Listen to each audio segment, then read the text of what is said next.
Welcome to Hot Takes. If you want your hot take featured in this video, leave a comment down below titled Hot Take. I plan to do about one of these between content cycles where I'll pull from both this comment section as well as a more recent community post about every other week to give content drops time to breathe. These can be about Dokkan, Sparking Zero, Dragon Ball, anything related to the series. With that said, let's get into these, and don't forget to like the video if you like the video, yeah. Today's going to be a bit special because I saw a comment on Twitter that I wanted to talk about that I thought would make a good separate video, but decided that it also fits equally well in this one. If you're familiar with Dokkan on Twitter, you're probably seen Rody around. It's weird to me how Legends players are always on about there not being any ways to grind CC, but you don't see the same in the Dokkan community. Legends gives out more of its currency than Dokkan does, but yet Legends players are the ones always complaining. It's odd. They follow up by saying, Legends gives out 12 to 20k CC per month. It's the equivalent of 600 to 1000 Dragon Stones per month. Dokkan gives out 350 to 450 stones per month. And you see people responding to this like you'd expect, with there being star levels and it being a PvP game and this and that. Sure, that's perfectly fine. The issue becomes when you look at Legends as a free-to-play model and then you compare it to another PvP game like the one I play, Epic 7. In Epic 7, these are two of the best characters in the game. They are from a limited rarity called Moonlight. You need to summon them with a currency different from your free-to-play stone currency. They are from a restrictive currency. The one at the top, the best unit in the game, you can get completely free. Reminder, I took about a 1 to 2 year break from Epic 7, and the only reason I got back into it is because Dokkan was so dry during that 6-month period before the sync that I just wanted something to do. So coming back, I was greeted with the best character in the game, who isn't, by the way, isn't a free-to-play character. You get a thing called a Moonlight Selector, where you can select from a batch of, and a big batch of Moonlight characters who you want. So if you don't like Death Dealer Ray, you can pick someone else up to a point, and he's the best. This would be like literally coming into Dokkan and them giving you an LR selector and it being Beast Gohan. And by the way, he's going to outage Beast Gohan by like years. This character's not going away. It's a part of the reason that why when people talk about things like Grandpa Gohan being good, or the Master Roshi being good, or any free-to-play unit being passable in Dokkan, I kind of turn up a brow because they're just not that great when you actually look at the landscape of gacha. Dr. Ratio is a character in Honkai Star Rail. Dr. Ratio is better than any free-to-play unit you could name that has ever been released in the entirety of Dokkan's history. And that's while saying that Honkai Star Rail is a completely PvE game. You can't even use the excuse of it being PvP so units get swapped out. The difference between Dokkan and Legends and Epic 7 and Honkai Star Rail is really apparent, but people never talk about it. Dokkan, and I would also say Dragon Ball Legends, are extremely archaic by modern gacha standards. There aren't multiple modes in these games. There are the illusions of choice, but really you're there to play one of two modes. In Dokkan, you're there to do the Red Zone stages, and in Dragon Ball Legends, you're there to queue PvP. Whereas something like Epic 7, you could play that game while essentially never interacting with another player directly. You could play the PvAI, which is the Guild Wars mode, which is you play, quote unquote mock battle PvP against an AI controlling other player units. You could play Raid, there's Nightmare Raids, there's dungeons that require very specific characters and answers. A character like Death Dealer Ray, who is the best character in the game for PvP, isn't good in these other raids. His abilities don't work on raid monsters. They also don't work on any of the hunt monsters. They don't work on any of the rift monsters. All of these things compound to give you so many things to be doing at a time that you could forget to do PvP against an actual player, an RTA player, for a month. I haven't done it in weeks because I've just been doing other things in the game. But then you go across the platform to something like Legends, because let's use Legends. It is a PvP game. You don't want to do any of the PvE stuff in Legends. The PvE in Legends is a chore. It's strictly a chore. It's not a fun grind. It's not interesting. It's basically just auto fodder. It's boring. In that same breath, you start to see similarities between Dokkan, where Petan, World Tournament, Chain Battle, honestly. I know it's gone now, so people are like, oh, Chain Battle was the GOAT. Come on. The only thing in Dokkan to do that is interesting are the Red Zone challenge stages, because SRB and ESRB have been power crept. History mode has been power crept. Legendary Battle has been power crept. It's all just nothing. It's just stones. When I see people say that if Dokkan introduced a PvP style mode, they'd quit Dokkan, I know that they're just comparing it to Legends, because if they compared it to other good gacha, they wouldn't have that opinion, because Dokkan and Legends combined, you could combine both of their libraries. Don't put up numbers against Epic 7, period. It's a bit of a long preamble to start this hot takes video off, but yeah, I think that's why the conversation is so muddy, because people are really just comparing Dokkan to Legends, but in reality, if you compare Dokkan to other PvE gacha that are like modern, it's not happening, big dog. Like that pity, Dokkan rates, blah blah blah. The reason Dokkan's rates and its stone allowance is like this is because they meter it around how much they're actually releasing, and they don't release a lot. I'm gonna say it basically in every video. Every time Dokkan releases a content cycle and the boss isn't difficult, it's a dry period in Dokkan because Dokkan doesn't release anything else. We could argue about not power creeping units out too fast until the cows come home, but ultimately, if they aren't releasing things for these characters to fight, there's nothing to do on Dokkan.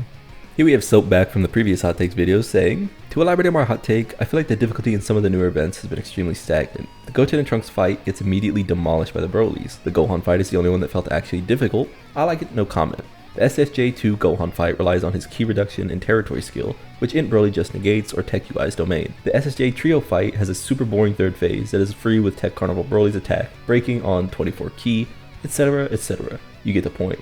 This new blue zone does not make the broken units from the worldwide download celebration have good fights to scale how good they are. Bonus hot take. The idea of blue zone and red zone is completely boring, and we need a zone for specific category enemies, example being a zone with only uncontrollable power enemies or a zone with only regeneration enemies. Also bring back limiting the characters you can use to specific categories, man. It would make making new teams for the fights that restrict to say only join force characters than only using a movie heroes team to absolutely demolish the boss. Yeah, I think right now, Dokkan has kind of a big issue where the way it power creeps its characters means that they functionally can't be useful no matter what by design of the game. You need to be pulling on new units because they just have bigger numbers. And while some characters like the Gohan, Goku, and Trunks trio are great because they bring back old characters, it still works on a limit. They can't bring back a 2016 character from the dead, but they can bring back a character from about a year and a half ago and make them at least functional. And it goes back to the content being very stagnant, as you point out, which is the content is just numbers, so the characters that face them are typically just numbers and then like a handful of abilities that are favorable. I don't want to keep bringing up, Honkai Star Rail and Epic 7, but for example, this is the Honkai Star Rail tier list. You'll notice two of these characters that I label here with arrows are completely free to play characters. This character, the third one, is also free to play. You get them by playing PvE as well, things that you'll do and get stones for, but also just a PvE. Tier 0 and 0.5 in the respective PvE content, because the content is so specific that they can flourish even though they're not summonable units.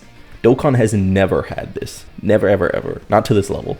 And it's just a mix of the game not allowing it just based on its systems, based on its stat spread, things of that nature, and because the devs don't want it. I do think that it is interesting for them to make hard content more SRB and ESRB styled, honestly, but without framing it around missions. I mean, that's what the missions are essentially trying to do. It's because they don't release enough good characters or give those old characters ways to shine that you don't really see that. You can't bring these 2017 characters into hardest content ever now because they're just lacking stats. So even though it would be cool to see content that is more aimed at team building uniqueness, it's just not a reality unless they change the system. It's why the hidden potential system is so bad, because it's nothing. If the hidden potential system gave these characters ways to scale into the future, give me value for my dupes, we could have a different conversation, but until then, it's just bad. Here we got Isaiah saying, hot take, Dokkan is actually way harder if you put in perspective a new player who doesn't have Twitter or follow any Dokkan social media accounts. For example, how is a player supposed to know how much of a boost raise attack and defense is, or great raise attack and defense, if the game doesn't give you any details? Yeah, Dokkan's basically a burden of knowledge game. There's no mechanical or technical aspect to it. You simply have to know things, and then you're grappling with RNG. Even to a point, the only reason I'll, combat this a bit is Dokkan is only as hard as your characters, whereas sometimes, in the example of Epic 7, you might have a boss that specifically needs certain element types and abilities, and they need to have this amount of debuffs on them, and maybe you need to make your characters this fast so that the order is right if you want to auto it. All of these things amount to an interesting team building and stat required moment, this excellence, whereas Dokkan doesn't really have that. I think Dokkan has a hard cap on how difficult it can actually be ever. And that's mostly just in its current form, right? Like, lack of information is the biggest gate. Lack of information and characters are the biggest gate for your enjoyment and playtime. Whereas I think there are ways where Dokkan could modernize itself and be more interesting mechanically. They just won't.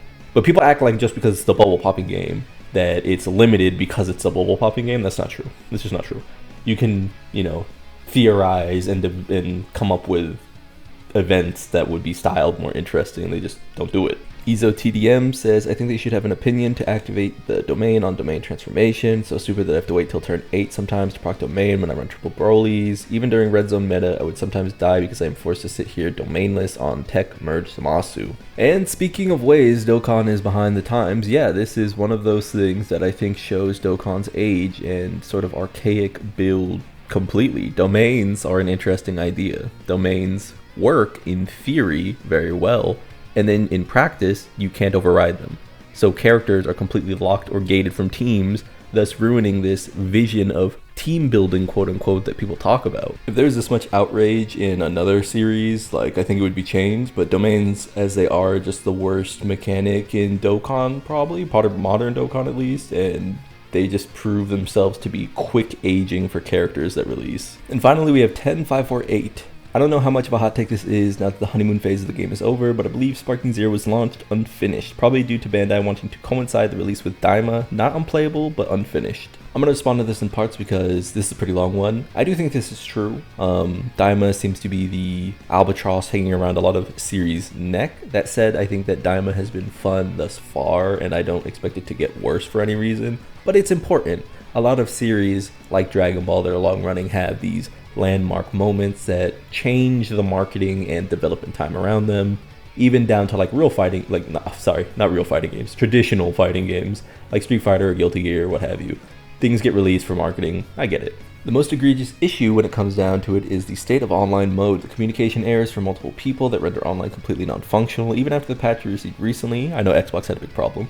The input delay, the rage quitting, etc. are unacceptable. I find it concerning how little Bandai has touched upon these problems and wonder when they're going to, hopefully sooner than later. Yeah, the honeymoon phase comment is really on point because I haven't opened the game in a week. So $70 to play for, a stretch of time and then not open the game for a week is pretty questionable because, you compare it to another game that costs like $70 like Elden Ring, and obviously that's very different.